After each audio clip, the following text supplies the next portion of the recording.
எல்லாருக்கும் சந்தோஷமா இருக்கீங்களா? எல்லாரும் சந்தோஷமா இருக்கீங்களா? கர்த்தர் பெரியவர். அவர் பெரிய காரியங்களை இன்றைக்கு காலையில மிகப்பெரிய காரியங்கள் எல்லாம் கர்த்தர் செய்தார். ஆமென். அல்லேலூயா, அல்லேலூயா. கர்த்தர் மிகப்பெரிய காரியங்களை ஆண்டவர் செய்தார். அல்லேலூயா. கர்த்தர் அதே போல உண்மையான ராஜேஷ் தம்பிக்கு கடந்த வியாழக்கிழமை இந்த இடத்துல வந்திருந்தாங்க.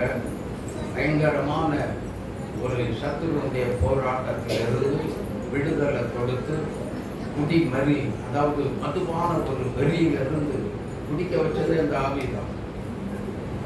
அதனால ஆண்டவர் அவருக்கு ஒரு மிகப்பெரிய ஒரு விடுதலையை தந்து என்ன பண்ணாரு, இவன் நம்ம மத்தியில நல்ல அருமையா சூப்பரா உட்கார்ந்துட்டு இருக்காரு. ஆமே.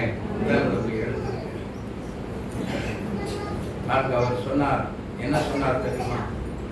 நேற்று சொல்றாரு அவங்க அம்மா கிட்ட, இந்த அறிவுறுப்புக்குள்ள கேவலமாக போய் அசிங்க அருவருப்பான காரியத்தை நான் செய்திருக்கேன் அப்படின்னு சொல்லி அவரே வெறுப்பு வந்துருச்சு அதன் மேல.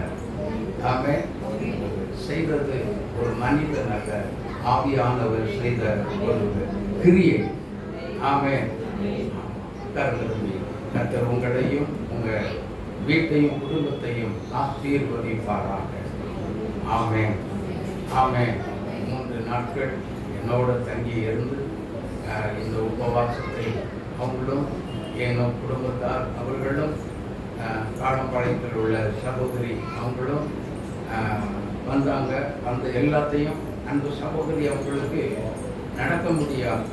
அதாவது புஷ்பமாலா சகோதரிக்கு கால் அடி எடுத்து பஸ்ஸில் ஏற முடியாது, பேலன்ஸ் கிடைக்காது. அந்த மாதிரி இருந்த சகோதரிய கர்த்தர் அந்த வெள்ளிக்கிழமை சுகம் கொடுத்திருக்கிறார். அல்லேலூயா. சுகம் கொடுத்திருக்கார். அதனால ஒரு நல்ல ஒரு இப்ப பாருங்க,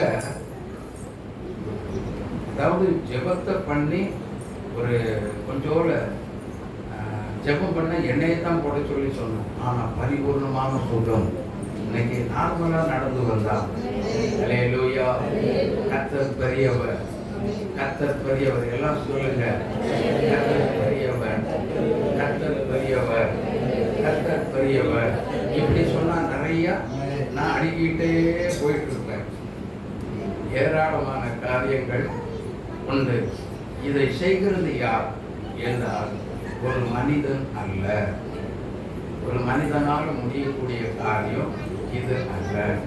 ஆவியானவர் நமக்குள் நம்மை போஷித்து வழி நடத்துகிற, நம்ம அனுதினமும் போதிக்கிற ஆவியானவரே இந்த கிரியைகளை செய்து கொண்டிருக்கிறார். ஆதி அப்போஸ்தலர் திருச்சபையின் காலத்தில் எவ்விதம் ஊழியங்களை கர்த்தர் செய்தாலோ அதே விதமாகவே இன்றைக்கும் அவர் திருச்சபையின் நடுவில் செய்து கொண்டிருக்கிறார். கர்த்தர் இன்னும் மகிமைப்படுவாராக. தொடர்ந்து கொஞ்சம் அமைதியா இருக்கீங்களா? அல்லேலூயா, அல்லேலூயா. போகட்டும். அடுத்த வாரம் நமக்கு மாதத்தின் முதல் ஞாயிறாக இருக்கிறபடியினால் தயவு செய்து கர்த்தருடைய பங்கு இருக்கும். அதற்கு தகுந்த பரிசுத்தத்தோடு அதற்கு முந்தின வெள்ளிக்கிழமை தயவு செய்து எல்லாரும் நீங்க ஞானஸ்நானம் எடுத்தவங்க அவசியமா வருகிறது மிக மிக நல்லது. ஆமென். ஏனென்றால் ஒரு சுத்திகரிப்பின் கூட்டமாக அது ஏறெடுக்கப்படுகிறது. ஒவ்வொரு மாதமும் முதல் வெள்ளிக்கிழமை திருவிருந்துக்கு முன்பதாக சுத்திகரிப்பின் கூட்டம் தான். அதனால அந்த கூட்டத்திற்கு உபவாச கூடு வைத்து தயவு செய்து எல்லாரும் வரும்படி உங்களை அன்போடு கேட்டுக்கொள்கிறேன். அதே நேரத்தில் அந்த உபவாச கூட்டத்தில் கலந்து கொண்ட பிள்ளைகளுக்கு ஆண்டவர் அற்புதம் செய்தது தாராளம், ஏராளம். 1 2 கிடையாது. ஆமே. எனக்கு அன்பான கர்த்தருடைய பிள்ளைகளை எழுப்பி விட்டா சொல்லிட்டே இருப்பாங்க, வரிசையே சொல்லுவாங்க. உபவாச கூட்டத்துக்கு வந்ததுக்கு அப்புறம் தான் நான் ஜெபம்னா என்னன்னு தெரிஞ்சுக்கிட்டேன் அப்படின்னு சொல்லுவாங்க. அல்லேலூயா. அதனால இப்படி ஏராளமான சாட்சிகள் இதே திருச்சபைக்குள்ளே இருந்து கொண்டுதான் இருக்கிறது. கர்த்தர் மிக எல்லா காரியத்தையும் நன்மையும் செம்மையுமா நேர்மையுமா நடத்தி கொண்டுதான் இருக்கிறார். ஆனால் ஒரு காரியத்தை சொல்லுகிறேன், தூர இடத்திலிருந்து வந்தவங்க தயவு செய்து உங்களுடைய விலாசம், உங்களுடைய ஃபோன் நம்பர் எல்லாவற்றையும் நீங்கள் கொடுத்து கொண்டு போகுமாறு உங்களை அன்போடு கேட்டுக்கொள்கிறோம். ஒரு இடத்துலேருந்து வந்திருக்கிறாங்க, பெருநாயக்கம்பாளையத்திலிருந்து அன்பு சகோதரன் சகோதரி, அன்புக்குரிய தம்பி, ப்ளீஸ் கொஞ்சம் எழுந்திருக்கிறீங்களா? அவங்கள நம்ம கொஞ்சம் கரங்களை தட்டி நான் வரவேற்கலாமா? இந்த குடும்பத்தார், ராஜேஷ் குடும்பத்தார் வந்து எங்கேருந்து வராங்கன்னா, இந்த இடிகரை இருக்குல்ல, இடிகரை மணியக்காரன் அங்கேருந்து தான் வர்றாங்க. அல்லேலூயா. அவர்களையும் கரங்களை தட்டி நாம் ரொம்ப தேங்க்ஸ். அல்லேலூயா. அந்த சகோதரிக்கு சரீரத்தில் பலகீனம், டாக்டர்கிட்ட போனால் ஒன்றுமே இல்லைன்னு சொல்கிறாங்க. எதுவுமே இல்லை, எல்லாம் நார்மல். அப்போ ஏன் அந்த சகோதரிக்கு நான் இப்போ கொஞ்ச நேரம் பேசினேன், அவங்களோட பேசும் பொழுது அவங்க சொன்னாங்க, எனக்கு திடீர்னு பயம் வருகிறது. காலையில் எங்கள் வீட்டில் சமைச்சு வச்சுருக்கேன், ஆனால் நான் என்ன பண்ணுறேன் அப்படின்னா நேராக போய் கட்டிலோடு போய் படுத்துக்கிறேன் அப்படின்னு சொன்னாங்க. ஆனால் அதற்கு முன்னாடியே காலையில் வந்து அவங்க வந்து உட்காரும் போதே ஆவியானவர் இங்கிருந்து தீர்க்க தரிசனமாக இந்த வார்த்தையை சொல்லி முடிச்சிட்டார். எத்தனை பேர் கேட்டீங்க? பார்த்தீங்களா? தீர்க்க தரிசனமாக சொல்லி முடிச்சிட்டார். ஆவிக்குரிய வாழ்க்கையில் தேவனுடைய பிள்ளைகள் இன்றைக்கு நம்ம இந்த திருச்சபையின் ஊழியத்தை நடத்துகிறது அவர்தான், எஜமானும் அவர்தான். ஆனப்படினால தொடர்ந்து அடிமைக்காக என்ன செய்ய, எல்லாரும் என்ன செய்யணும்? ஜெபித்துக் கொள்ளுங்க. தேவன் தாமே நம்ம எல்லாரையும் அளவுக்கு அதிகமாக ஆசீர்வதிப்பாராக. ஆமென், ஆமென். ஒரு பாட்டை பாடலாமா? தெரிஞ்ச பாட்டு பாடு. வாலிபனே வாலிபனே உன் சிருஷ்டிகரை நினையாமல் நீ எங்கே போகிறாய்? வாலிபனே வாலிபனே எங்கே போகிறாய்? உன் சிருஷ்டிகரை நினையாமல் எங்கே போகிறாய்? வாலிபனே வாலிபனே எங்கே போகிறாய்? உன் சிருஷ்டிகரை நினையாமல் எங்கே போகிறாய்? நிம்மதியை இழந்து நீ எங்கே போகிறாய்? நிம்மதி தரும் இயேசு அழைக்கிறாரே. நிம்மதியை இழந்து நீ எங்கே போகிறாய்? நிம்மதி தரும் இயேசு அழைக்கிறாரே. நிம்மதி தரும் இயேசு அழைக்கின்றாரே. வாலிபனே வாலிபனே எங்கே போகிறாய்? உன் சிருஷ்டிகரை நினையாமல் எங்கே போகிறாய்? வாலிபனே வாலிபனே எங்கே போகிறாய்? உன் சிருஷ்டிகரை நினையாமல் எங்கே போகிறாய்? இச்சை என்னும் பாவம் உன்னை தொடர்கின்றதோ? உன் பாவம் நீக்கும் இயேசு உன்னை அழைக்கின்றாரே. இச்சை என்னும் பாவம் உன்னை தொடர்கின்றதோ? உன் பாவம் நீக்கும் இயேசு உன்னை அழைக்கின்றாரே. உன் பாவம் நீக்கும் இயேசு உன்னை அழைக்கின்றாரே. வாலிபனே வாலிபனே எங்கே போகிறாய்? உன் சிருஷ்டிகரை நினையாமல் எங்கே போகிறாய்? வாலிபனே வாலிபனே எங்கே போகிறாய்? உன் சிருஷ்டிகரை நினையாமல் வருத்தப்பட்டு பாரத்தை சுமக்கின்ற மகனே, உன் பாவ வாரம் நீக்கும் இயேசு அன்பாய் அழைக்கின்றார். வருத்தப்பட்டு பாரம் மகனே, உன் பாவம் நீக்கும் இயேசு உன்னை அழைக்கின்றாரே. உன் பாவ வாரம் நீக்கும் இயேசு அழைக்கின்றாரே. வாலிபனே வாலிபனே எங்கே போகிறாய்? உன் சிருஷ்டிகரை நினையாமல் எங்கே போகிறாய்? வாலிபனே வாலிபனே எங்கே போகிறாய்? சிருஷ்டிகரை நினையாமல் எங்கே போகிறாய்? வாழ்வை வெறுத்து சாவை நோக்கி ஓடுகின்றாயோ? சாவை வந்து ஜீவன் தரும் இயேசு அழைக்கின்றாரே. வாழ்வை வெறுத்து சாவை நோக்கி ஓடுகின்றாயோ? சாவை வந்து ஜீவன் தரும் இயேசு அழைக்கின்றாரே. உன் ஜீவன் தரும் இயேசு உன்னை அழைக்கின்றாரே. வாலிபனே வாலிபனே எங்கே போகிறாய்? உன் சிருஷ்டிகளை நினையாமல் எங்கே போகிறாய்? வாலிபனே வாலிபனே எங்கே போகிறாய்? உன் சிருஷ்டிகளை நினையாமல் எங்கே போகிறாய்? ஹல்லேலூயா ஹல்லேலூயா. இந்த பாட்டு எப்படி இந்த திருச்சபைக்கு கர்த்தர் கொடுத்தாருன்னா, வாலிபர்கள் மத்தியில ஆண்டவர் ஒரு எழுப்புதலை தர வேண்டும் என்கிற ஒரு பாரம் எனக்குள்ள இருந்தபடியினால் நானும் தேவ சமூகத்தில் அடிக்கடி இந்த வாலிபர்களுக்காக ரொம்ப காலத்தோடு கண்ணீரோடு ஜெபிக்கும் பொழுதுதான் இந்த பாடலை கர்த்தர் கொடுத்தார். ஆமென். இன்று ஆலை ஆராதனை வேளையில் 2வது பாடலை பாடினார்களே, நினையாத நேரம் என் இயேசு வருவார் அப்படிங்கிற பாடல். இதே போல ஒரு உபவாச கூட்டத்தில் கர்த்தர் கொடுத்த ஒரு பாடல்.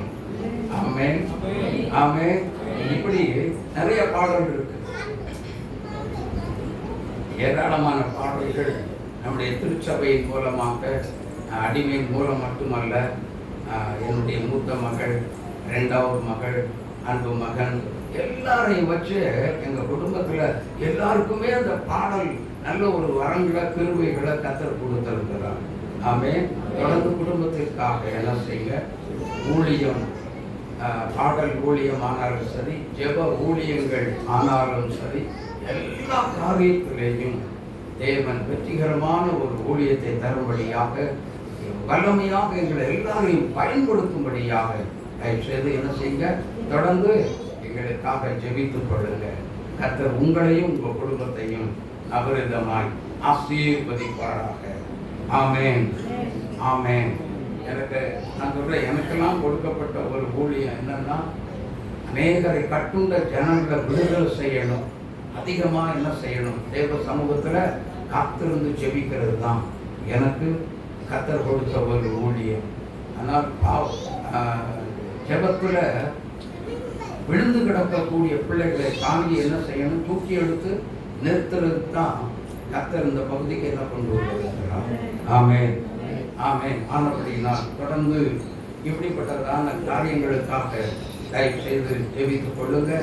தேவன் தாமே நம்ம எல்லாரையும் அளவுக்கு அதிகமாக ஆசீர்வதிப்பாராக. ஆமென் ஆமென். 1 கொரிந்தியரின் புஸ்தகம் 12ஆம் அதிகாரம் 7வது வார்த்தை. 1 கொரிந்தியர் 12:7. ஆவியினுடைய அனுக்கிரகம் அவனவனுடைய பிரயோஜனத்திற்கென்று அளிக்கப்படுகிறது. எப்படி ஒருவனுக்கு ஆவியினாலே ஞானத்தை போதிக்கும் வசனமும், வேறொருவனுக்கு அந்த ஆவியினாலேயே அறிவை உணர்த்தும் வசனமும், வேறொருவனுக்கு அந்த ஆவியினாலேயே விசுவாசமும், வேறொருவனுக்கு அந்த ஆவியினாலே குணமாக்கும் மரங்களும், வேறொருவனுக்கு அற்புதங்களை செய்யும் சக்தியும், வேறொருவனுக்கு தீர்க்கதரிசனம் உரைத்தலும், வேறொருவனுக்கு ஆவிகளை பொறுத்தறிதலும், வேறொருவனுக்கு பற்பல பாஷைகளை பேசுதலும், வேறொருவனுக்கு பாஷைகளை வியாக்கியானம் எழுதலும் அளிக்கப்படுகிறது. ஆமென். அல்லேலூயா.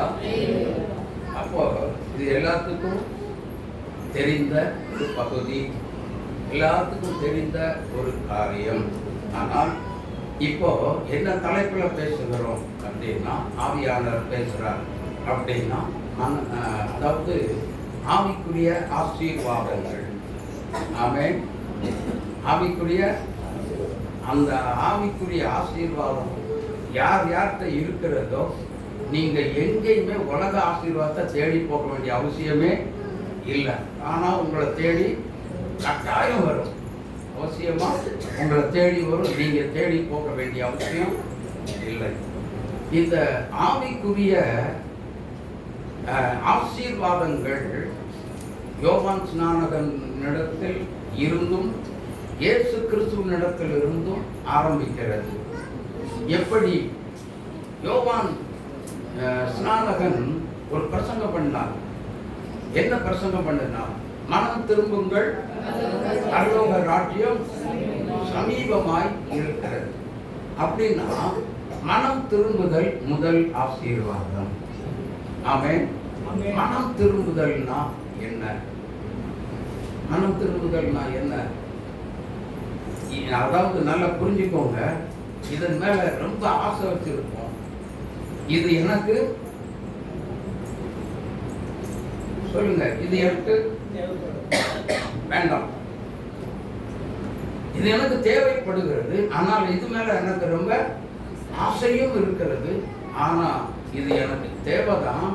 இதை எப்படியாவது பாஸ்டருக்கு தெரியாம எடுத்துட்டு போயிடலாம் அப்படின்னு சொல்லி நினைக்கிறது தப்பான ஒரு காரியம்.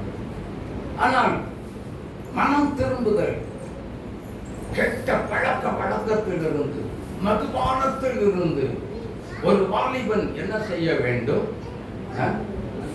மனம் திரும்ப வேண்டும், விட்டு கொடுக்கணும். இது வேண்டாம், சீப்போ. என்ன செய்யணும்? சீப்போ அப்படின்னு சொல்லி தூக்கி வீசணும். 10 நாள் நல்லா இருந்துச்சு, 1 மாசம் நல்லா இருந்துச்சு. அதுக்கப்புறம் நீ அந்த கடைக்கு போனியன்னு சொல்லி சொன்னா உனக்கு எப்படி ஆசீர்வாதம் வரும்? உன் வாழ்க்கையே நாசமா போயிடும் இல்லையா? தெருவில் தான் படுத்து கிடக்கக்கூடிய ஒரு சூழ்நிலை, முழு வேலையில போய் விழுகிற ஒரு சூழ்நிலை. எனக்கு அன்பான தேவனுடைய பிள்ளைகளே, யோசித்து பாருங்கள். இந்த தம்பியை தான் கூட்டிட்டு வந்தாங்க வியாழக்கிழமை. கூட்டிட்டு வரும் பொழுது இந்த சைடில் இடது கை பக்கம் கன்னத்தில் ஒரு 4-5 காயம் இருந்து, இந்த கையெல்லாம் பயங்கர காயம். என்ன ஏதோ முள்ளு போட்டு இழுத்த மாதிரி பயங்கரமான காயம். யோசித்த தம்பி, எப்படியப்பா ஆச்சு அப்படின்னு தம்பி சொன்னான். ஐயா, நான் மதுபானத்துக்கு அடிமையாக இருந்த போது எப்படி நடந்து எந்த இடத்துக்குள்ள நான் விழுந்ததுன்னு எனக்கே தெரியல.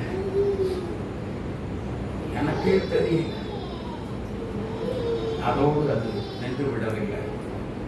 என்ன செய்தான் தெரியும்? அவனுக்காக ஜெபிக்கும் பொழுது திடீரென்று கீழே விழுந்தவுடன் ஓங்கி ஓங்கி தலையில அவனுடைய தலையெழுத்து ஓங்கி ஓங்கி அட்டிக்கிறான். எல்லாம் கூட இருந்தவங்க எல்லாம் வந்து குதிக்கிறாங்க. கண்ட்ரோல் பண்ணவே முடியாது. ஒரு வெள்ளம் அவனுக்குள்ள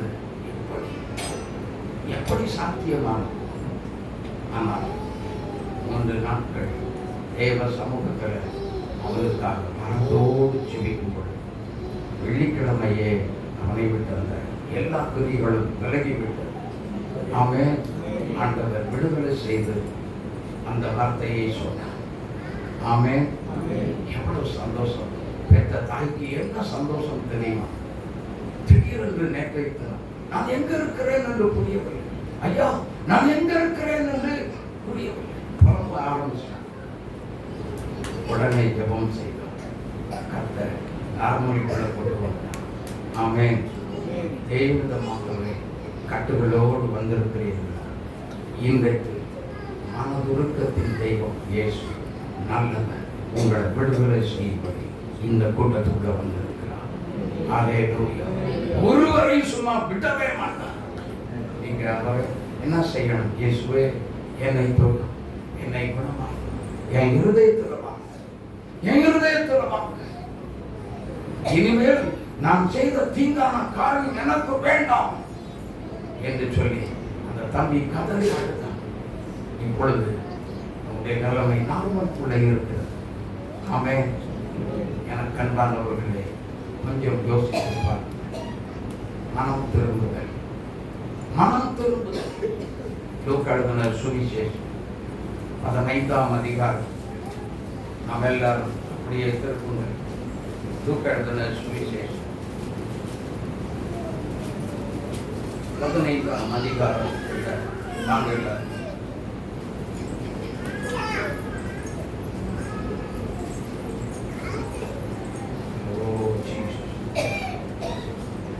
ஒரு தகப்பனுக்கு 2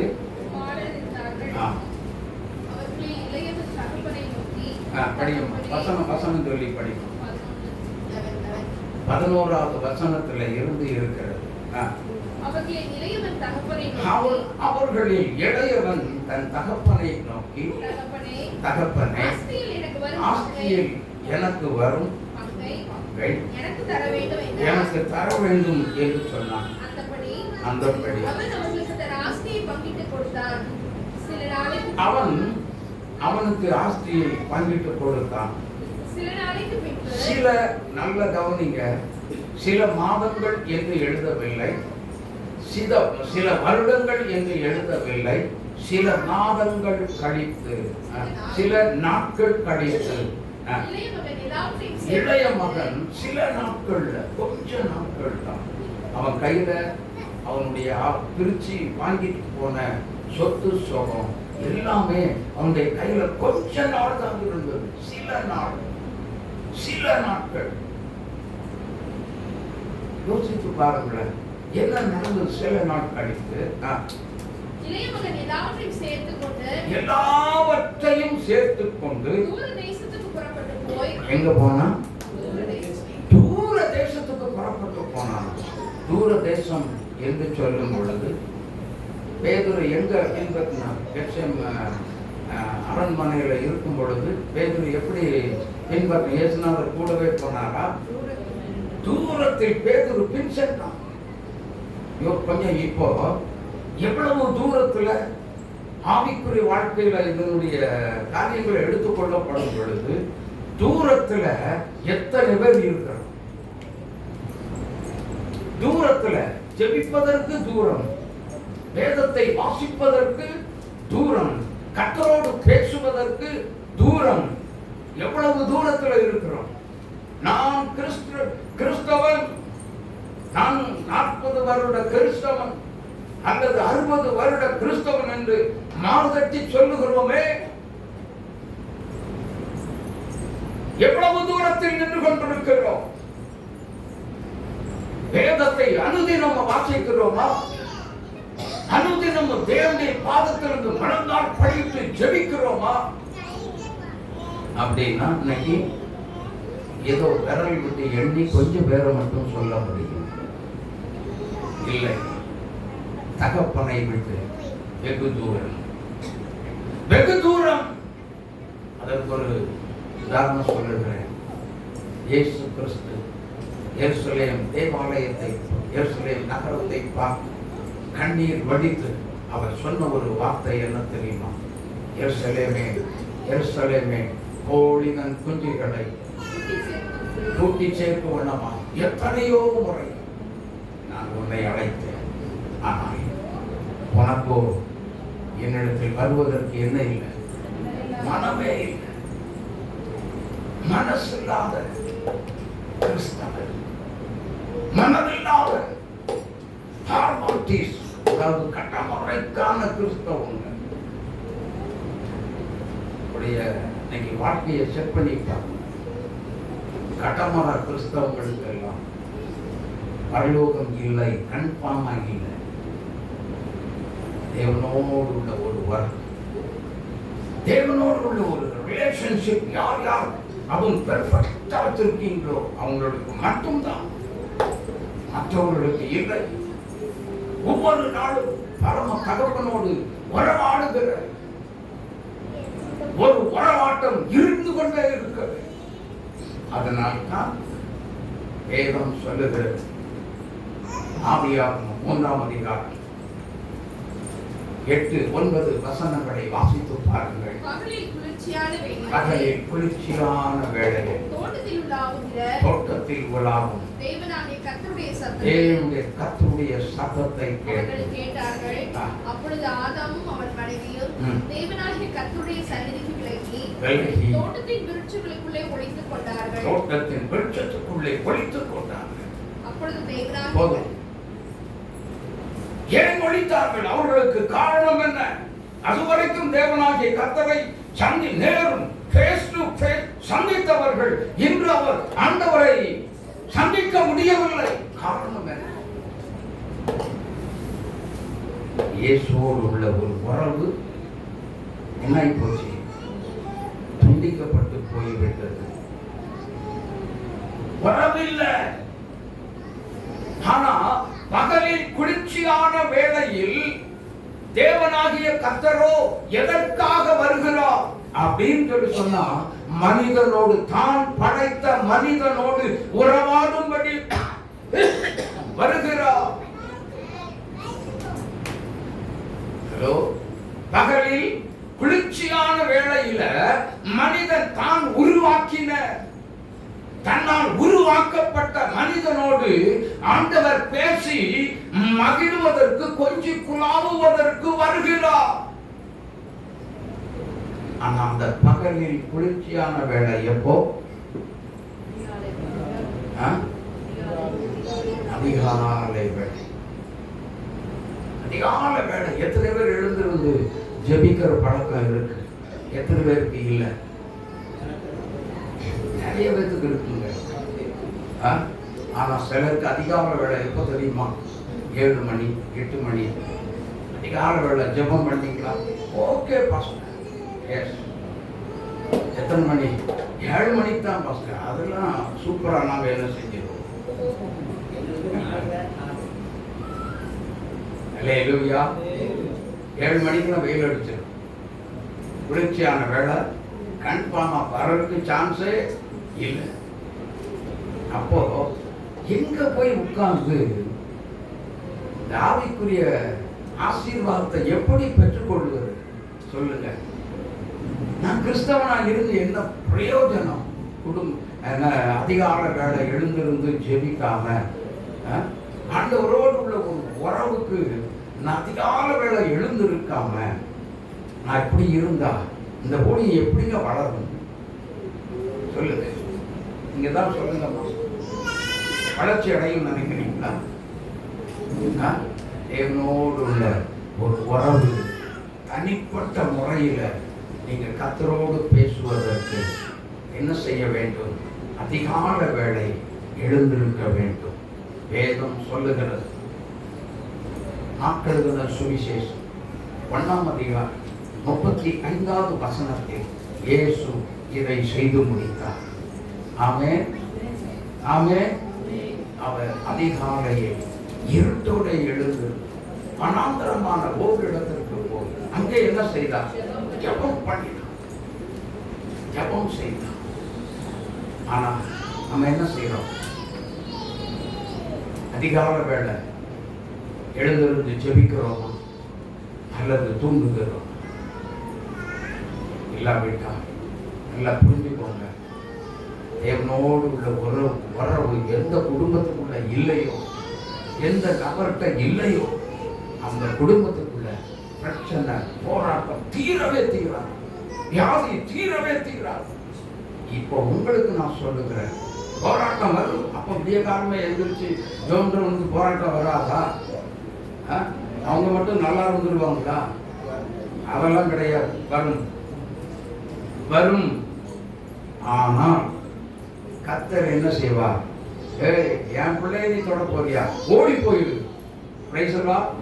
அப்படி சொல்லி எனக்கு முன்னாடி வந்து நின்று ஓட விட்டு துரத்திடுவார். Praise the Lord. நம்மை விடுதலை செய்வதற்காகவே நம்முடைய தேவனாகிய கர்த்தர் நம்மோடு கூட இருக்கிறார். அல்லேலூயா. எரேமியா தீர்க்கதரிசன புத்தகம் 1ஆம் அதிகாரம் 8வது வசனம் 9வது வசனத்தை வாசித்து பாருங்கள். நீ அவர்களுக்கு என்ன செய்ய வேண்டாம்?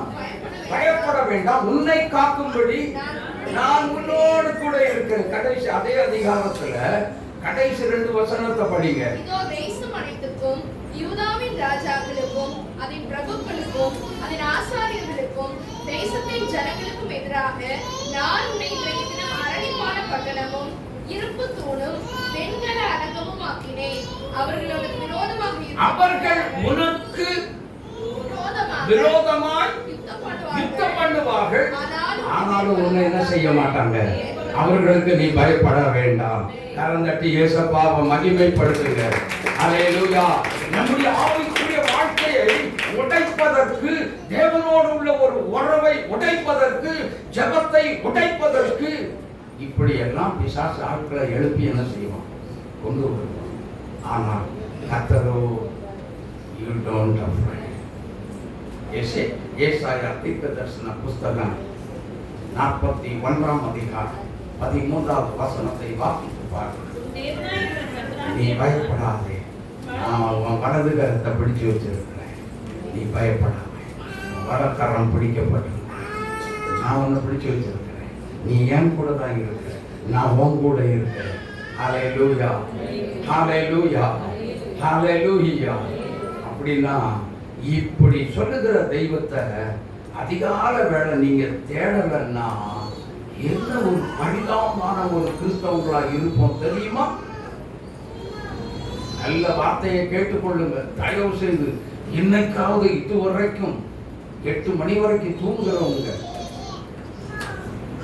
அல்லது 7 மணிக்கு அதிகால வேளை ஜெபம், அதிகால வேளை 7 மணிக்கு சொல்றவங்க நல்ல காது கொடுத்து கேட்டுக்கிடுங்க. அதிகால வேளை 3 மணி 4 மணி 1 மணியிலிருந்தே அதிகால வேலை தான். நீங்க எப்ப வேண்டுமானாலும் என்ன செய்யுங்க, எழுந்திருந்து ஜெபிங்க, கர்த்தரை தேடுங்க, கர்த்தர் நமக்கு தெரிவிப்பார். ஆமென். வேதம் அப்படித்தான் சொல்லுகிறது.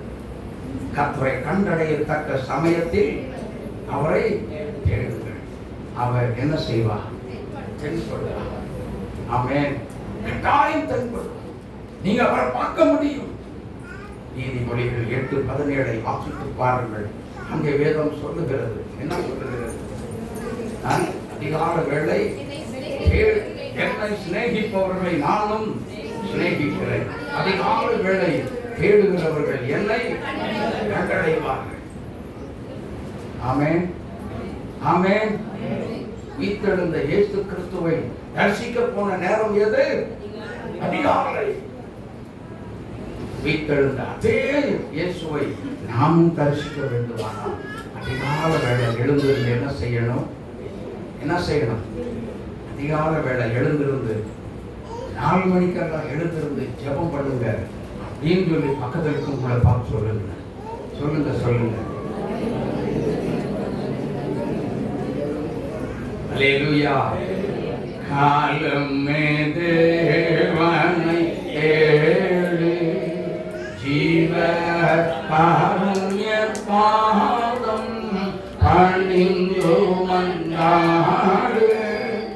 காலமே தேவனை தேடு, சீலமுடன் பாதம் பாடி கொண்டாடு. சீரான நேத்திய ஜீவனை நாடு. காலமே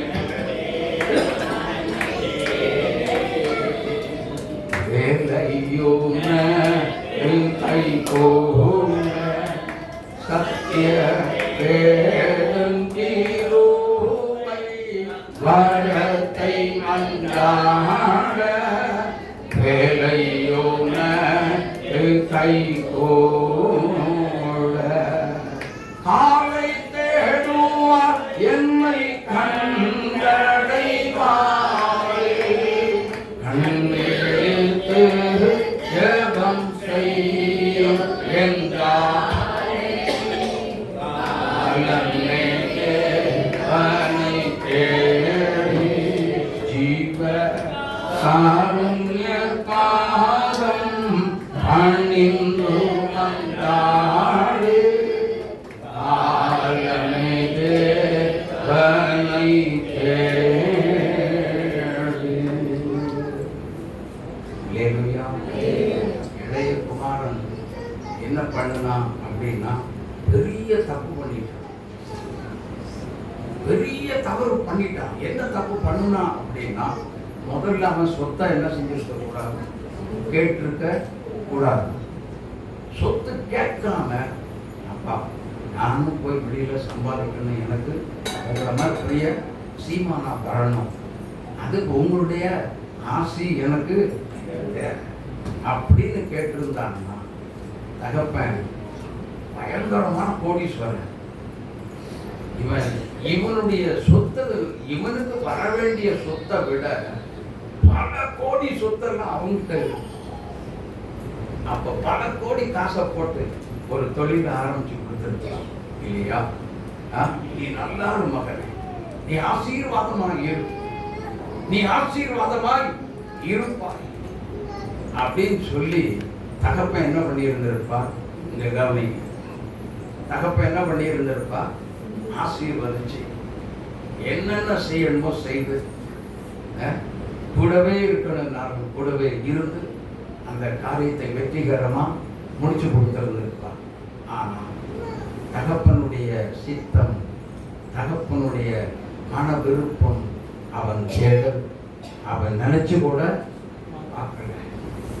எங்க அப்பாவுடைய விருப்பம் என்ன? தேவ சமூகத்தில் வந்து காத்திருக்கிற விசுவாசியே, கர்த்தருடைய பிள்ளையே, எதை நினைத்து நீங்க ஜெபிக்க போனாலும் அதை விட்டு அதை மறந்து விட்டு, ஆண்டவரே இந்த காரியத்திற்காக நான் ஜெபிக்க வந்திருக்கிறேன், இது எனக்கு தேவை, ஆனால் இது உங்களுடைய சித்தமா, இது உங்களுடைய சித்தமா அப்படின்னு கேட்டீங்கன்னா கண்டிப்பா கர்த்தருக்கு சித்தமானால் அவருடைய கருத்தில் வந்து, நம்முடைய கருத்தில் வந்து என்ன செய்யும்? அது வந்து அப்போ அது வாய்ச்ச உடனே என்ன வந்துடும்? பயங்கரமான சந்தோஷம் வந்துடும், பயங்கரமான ஒரு சந்தோஷம். தேவ சித்தம் இல்லாமல் எனக்கு என்னுடைய விருப்பம் இல்லை மகனே அப்படின்னு சொல்லித்தான் அது பையன். நமக்கு மூக்கிட்டு ஆசை இருக்கலாம், அதை விட்டு கொடுப்பதை மேலான ஒரு பாக்கியம். ஆமென், ஆமென்.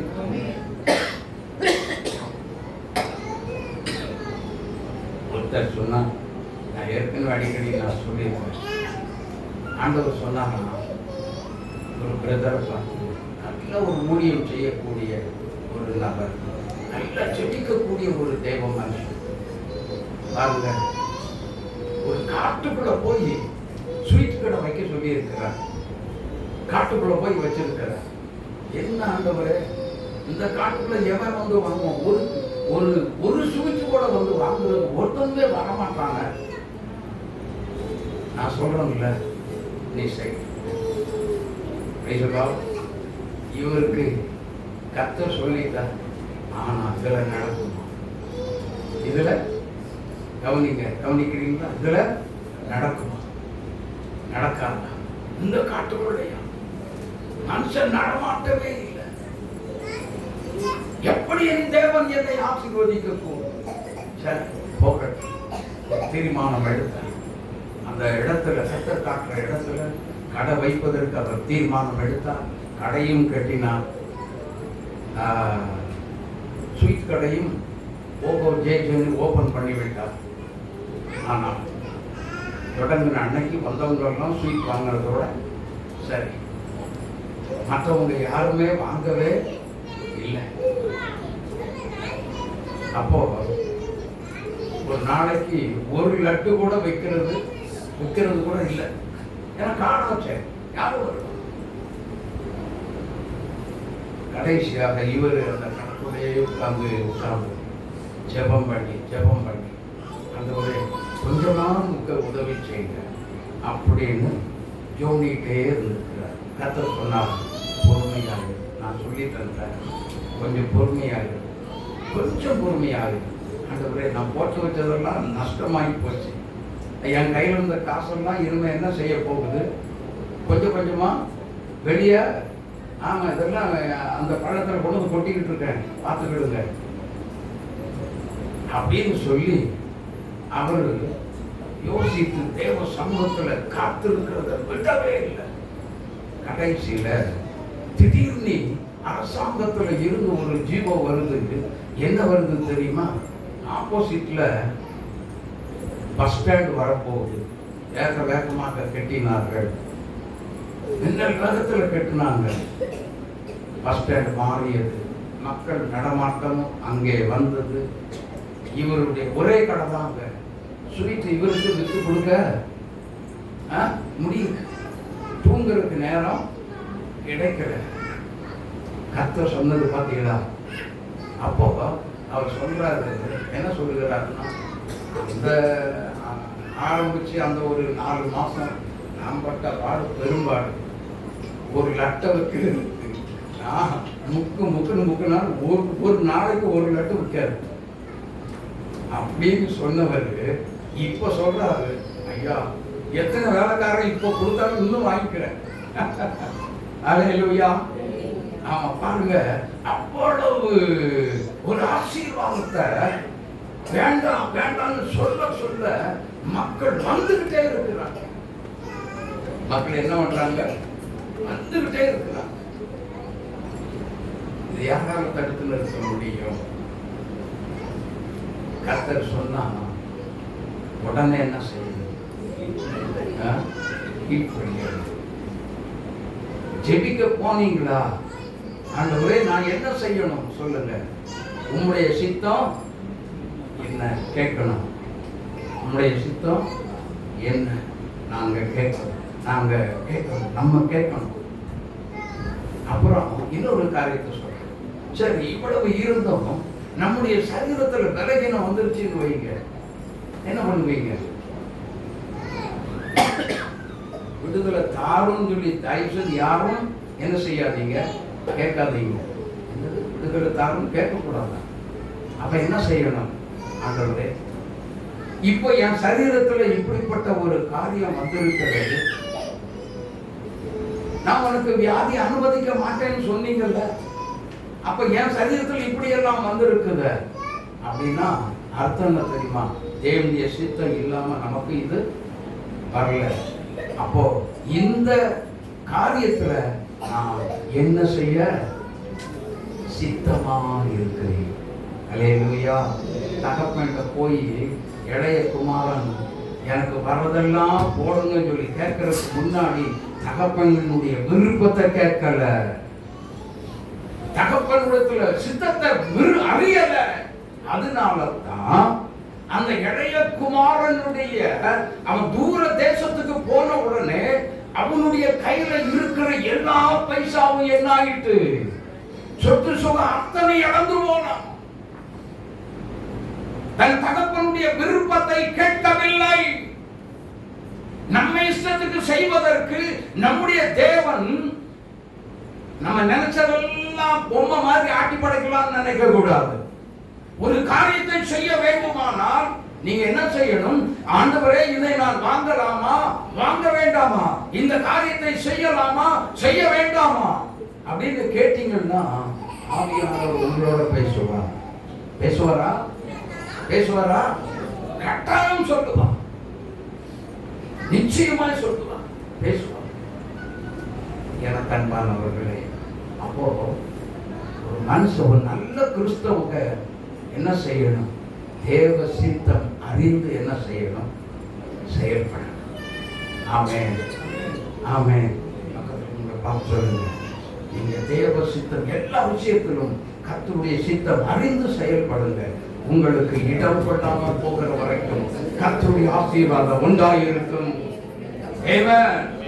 கரந்தட்டி இயேசுவை மகிமைப்படுத்துவோம். அல்லேலூயா. ஆமா, தேவ சித்தம் இல்லாம வேலையாகாதுங்க. தேவனுடைய திட்டம் இல்லாம இவன் இங்க வரல. தேவனுடைய சித்தம் இல்லாம இந்த இடத்தை எங்களுக்கு தரல. அதுக்கு ஒரு நோக்கம் உண்டு. தேவனுடைய திட்டம் ஒன்று உண்டு. அதை அறியாதவர்கள் கிறிஸ்தவர்கள் அல்ல. தேவனோட உறவுல இல்லைன்னு அர்த்தம். ஆமென். அதை செய்யாத தேவ சித்தம் செய்யாதவர்களுக்கு தாறுமாறா போறது, அங்கங்க இஷ்டத்துக்கு போறதுனால சில விபத்து வரும் பொழுது யோசிக்கிறாங்க, எனக்கு ஏன் இந்த நிலைமை யோசிக்கிறாங்க. யோசித்து பாருங்க, எனக்கு ஏன் இந்த நிலைமை. அப்ப இவ்வளவு மாதிரி ஆட்கள் என்ன சொல்லுவோம், இது ஏதோ நோக்கத்தோட கர்த்தர் அனுமதிச்சிட்டார். சரி, நமக்கு என்ன நோக்கம்? 4 பேர் வந்து பார்க்க வரும் பொழுது சொல்லுவாங்க, ஐயா இப்பதான் உங்களுக்கு நல்ல ஒரு குட் டைம். எப்படி? இயேசுவோடு நெருங்கி பேசுவதற்கு, நெருங்கி பழகுவதற்கு பெட்டில் கிடந்துட்டு என்ன செய்யுங்க. நீங்க இது வரைக்கும் சர்ச்சுக்குள்ள வந்து ஜோம் பண்ணது போதும். ஒரு 3 மாசம் என்ன பண்ணுங்க, வீட்டில் உட்காந்து என்ன செய்யுங்க, ராத்திரி பகலா ஜோம் பண்ணுங்க. கர்த்தர் வைத்தாரா? வைத்தார். ஆமென், ஆமென். அது தேவ சித்தம். எனக்கு அன்பான கர்த்தருடைய பிள்ளைகளே, அதுதான் தேவ சித்தமானால் நல்லா புரிஞ்சுக்கோங்க. யோசேப்பு தரிசனம் நிறைவேறுவது என்ன பண்ணாரு? பயங்கர கஷ்டத்துக்குள்ள கொண்டு போனார். அனுமதித்தார். அண்ணன் தம்பி பகைக்கிறான், அடிச்சு நொறுக்கி குழியில கொண்டு போடுறான்.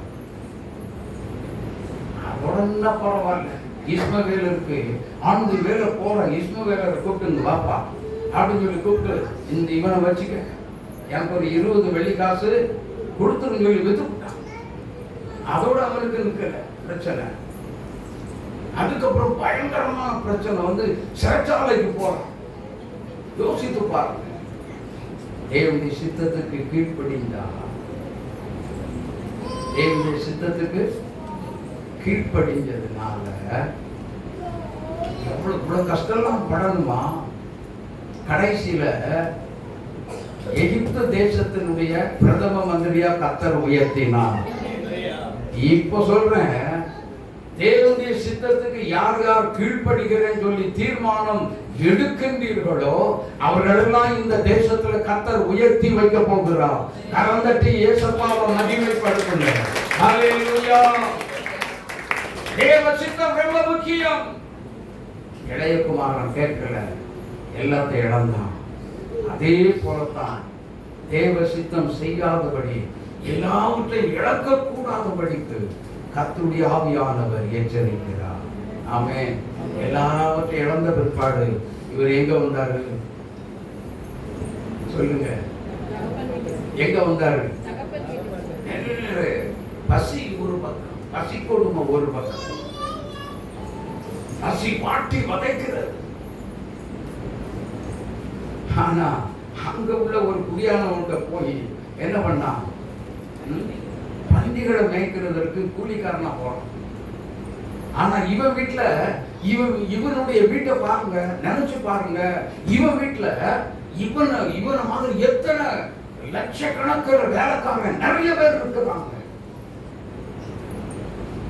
யோசித்து பாருங்க. ஆனா இவன் ஒரு எஜமான், பணத்திலே புழங்கினவன், ஆஸ்திலே உருண்டு பிறந்தவன், தூங்கினவன், இப்போ எங்க இருக்கிறான்? கொஞ்சம் சிந்திச்சு பாருங்க. ஒருவனுக்கு கீழே வேலை செய்யலாம், அவன் சாப்பாடும் கொடுக்கறது இல்லை. சரி, இந்த பணிகளுக்கு வச்ச தகுட்டையாவது நம்ம என்ன செய்யலாம், சின்ன தகப்பிடலாம் சொல்லி இப்படி எடுத்து வைக்கிறதுக்கு போனான். ஒரு சாப்பிட்டான், எஜமா என் பண்ணிக்கு வச்சிருக்க தவிட்ட நீ திங்க போறியாடா, காசு போடுறான். யாருக்கே வேண்டாம் சொல்லி அடிச்சிருப்பான். கொஞ்சம் சிந்திச்சு பாருங்க. தேவ சித்தம் இல்லாமல் கிறிஸ்தவங்க நல்லா புரிஞ்சுக்கோங்க, இப்போ தெளிவா தெரிஞ்சு கொள்ளுங்க.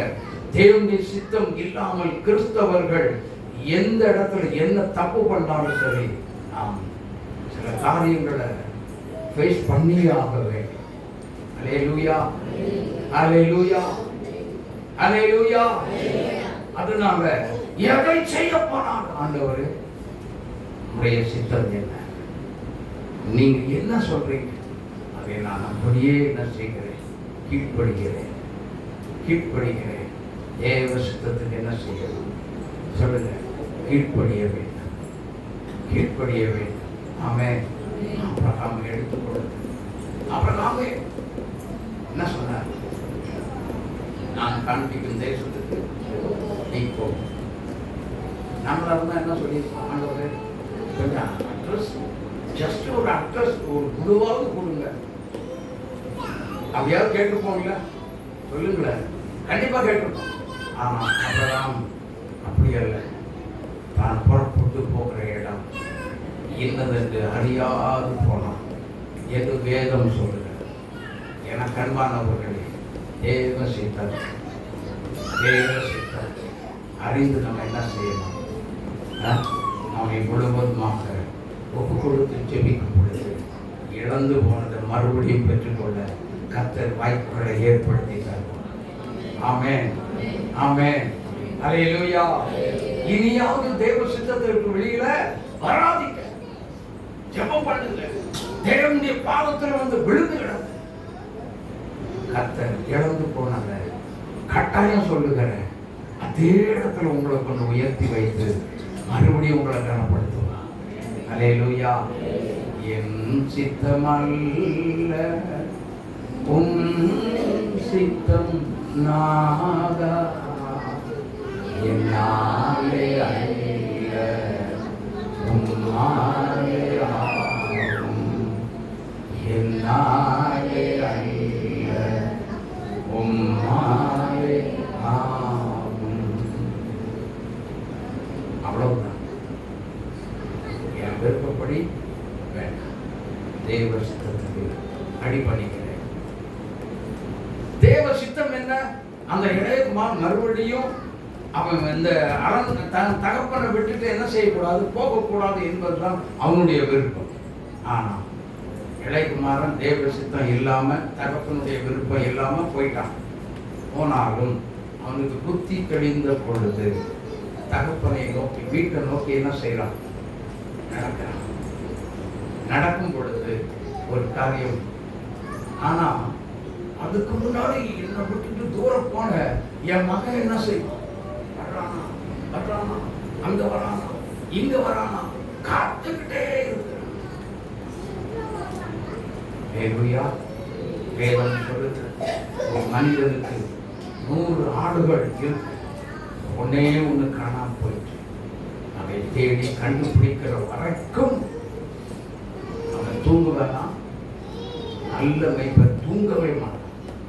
எப்படி வேண்டுமானாலும் ராத்திரி பகலாக இரவு பகலாக அலைந்து திரிந்து கால் எங்கெங்கெல்லாம் போனாலும் அந்தந்த இடங்களுக்குள்ள எல்லா இடத்துக்கும் போவான். ஐயோ, என்னுடைய ஆடத்தை, என்னுடைய ஆடு, என் ஆடு தேடி அலைகிற கர்த்தர்.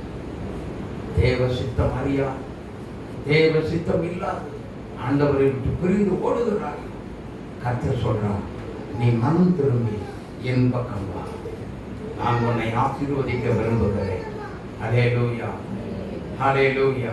கீழ்ப்படிந்த ஆபிரகாம் 7 ஆசீர்வாதங்களை பெற்றது உண்மையானால் நாமும் பெற்று கர்த்தர் நம்மை ஆவிக்குரிய சகல வல்லமையினால் அபிஷேகத்தால் நிரப்புவாராக.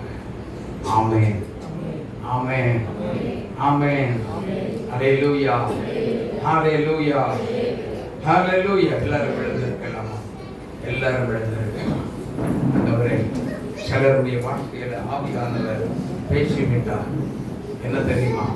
தேவ சித்தம் இல்லாமல் செயல்படக்கூடிய சகல காரியத்தையும் நினைத்து, நான் ஏன் இந்த இடத்துக்குள்ள வந்து உட்கார்ந்துட்டு இருக்கிறேன்?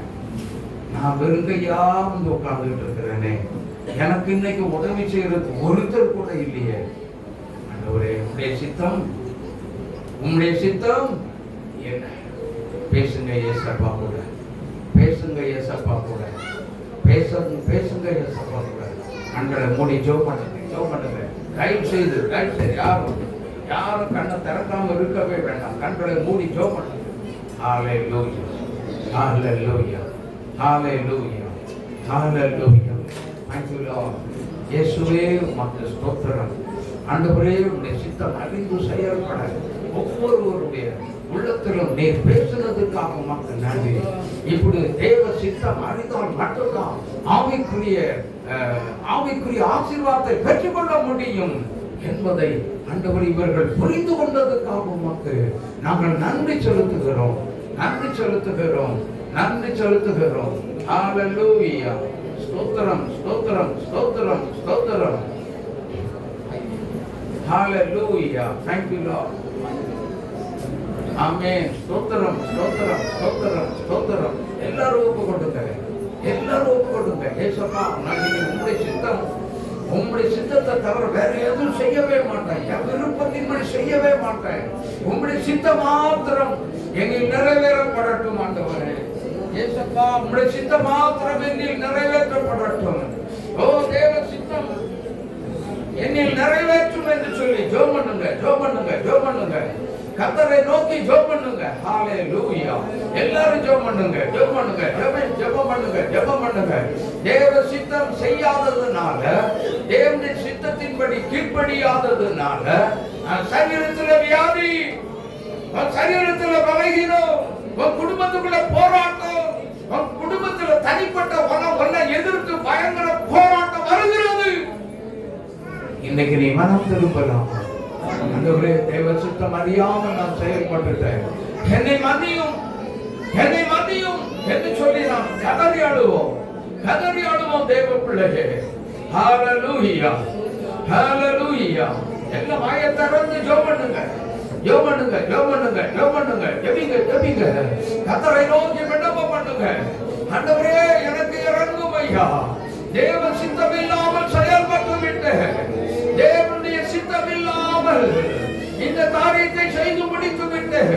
நான் இப்பொழுது ரொம்ப கஷ்டப்பட்டு கொண்டிருக்கிறேன், எனக்கு இறங்கும் என்று கேட்கும் பொழுது ஆவியானவர் இறங்கி வந்து உங்களை தொடுவான், உங்களுக்கு விடுதலை தருவான், உங்களை ஆசீர்வதிக்கிற தேவன். ஓ, உங்களை ஆசீர்வதிக்கிற கர்த்தர், ஓ, நம்மை ஆசீர்வதிக்கும்படி இறங்கி வந்திருக்கிறார். ஹalleluya, ஹalleluya, ஹalleluya.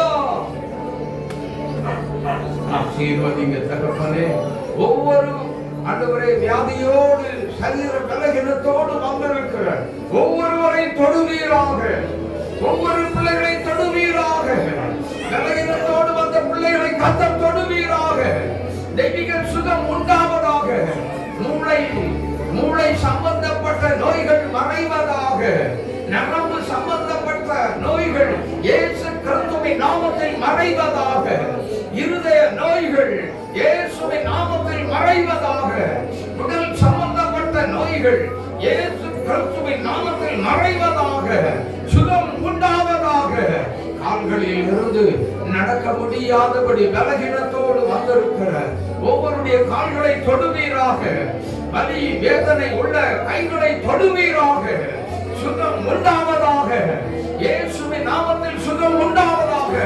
கண்களில் தெளிவான பார்வையற்ற பிள்ளைகளை ஆண்டவர் தொடுவீராக. குணம் உண்டாவதாக. சுகம் உண்டாவதாக இயேசுவின் நாமத்தினால. ஹalleluya. எலும்பு சம்பந்தப்பட்ட நோய்கள், ஆர்த்ரைட்டிஸ் நோய்கள், சைனஸின் பலகீனம் இயேசுவின் நாமத்தில் மறைவதாக. இயேசுவின் நாமத்தில் மறைவதாக. சுகம் உண்டாவதாக. சுகம் உண்டாவதாக. இரத்த கொதிப்பு நோய்கள் இயேசு கிறிஸ்துவின் நாமத்தில் இப்பொழுது மறைவதாக. மறைவதாக இயேசுவின் நாமத்தினால் சுகம் உண்டாகும்படியாக ஜெபிக்கிறோம்.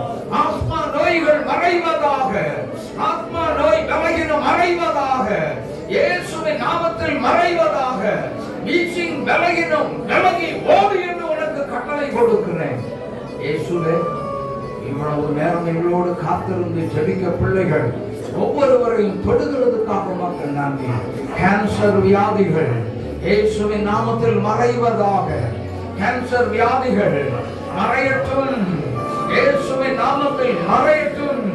டியூமர் கரையட்டும். கேன்சர் கட்டி கரையட்டும்.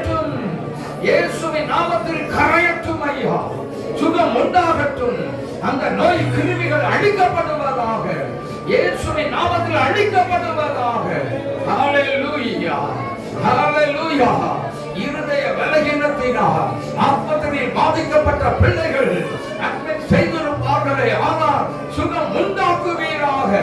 இயேசுவின் நாமத்தில் சுகம் உண்டாவதாக. தேவ சமூகத்தில் ஜெபிக்கிற ஜெபமானது இங்கிருந்து வல்லமை புறப்பட்டு போய் ஒவ்வொருவரையும் சுகம் உண்டாக்குவதாக, விடுதலை உண்டாவதாக, அற்புதங்கள் பெற்றுக் கொள்வார்களாக, அதிசயங்களை இயேசுவின் நாமத்தில் பெற்றுக் கொள்வார்களாக. Hallelujah. Thank you Jesus. Thank you Lord. உமக்கு நாங்கள் நன்றி செலுத்துகிறோம். இந்த நேரத்தில் இவ்வளவு நேரம் எங்களோடு கூட இருந்த பிள்ளைகள் ஒவ்வொருவரையும் தொட்டீர், சுகம் கொடுத்தீர். உமக்கு நன்றி நன்றி. Hallelujah. Thank you Jesus. அநேகருடைய வியாதி படுக்கையை நான் மாற்றி இருக்கிறேன் என்று கர்த்தர் சொல்லிக் கொண்டிருக்கிறார். உன்னுடைய வியாதி, அன்பு மகளே, உன்னுடைய பலகீனம் படுக்கை மாறுகிறது. இயேசு உன்னை தொடுகிறதை பார்க்கிறேன். விடுதலை நீ பெற்றுக்கொள். ஆனால் பெற்றுக்கொண்ட விடுதலைக்காக தொடர்ந்து இந்த இடத்தை நீ மறந்து விடாது. இயேசு கிறிஸ்துவின் கரம் உன்னை தொடுகிறது. கரையப்பட்ட கரம் உன்னை தொடுகிறது. சரீர பய வேதனை, வலி வேதனைகள் மறைகிறது. இயேசுவின் நாமத்தில் மறைகிறது. சுகம் உண்டாகிறது. விடுதலையை பெற்றுக்கொள். Hallelujah. Hallelujah. Thank you Lord. இயேசுப்பா உமக்கு நன்றி. இயேசுப்பா உமக்கு நன்றி. அற்புதங்களை ஆண்டவரே கொடுத்தீரே உமக்கு நன்றி. அற்புதங்களை கொடுத்தீரே உமக்கு நன்றி. விடுதலை செய்தீரே உமக்கு நன்றி. Hallelujah. Thank you Jesus. நன்றி இயேசுப்பா. நன்றி இயேசுப்பா. ஒரு பாடலை பாடுவோம். அப்பொழுது வரிசையாக தயவு செய்து ஆண்கள் முதலாவது வரிசையா வாங்க, இரண்டாவது பெண்கள் வாங்க. அபிஷேக ஆராதனை. நோயுள்ள பிள்ளைகள் எனக்கு இந்த இடத்துல இருக்கிறது, எல்லா நோயும் விலகி போகணும் அப்படின்னு சொல்லி ஜெபம் பண்ணு.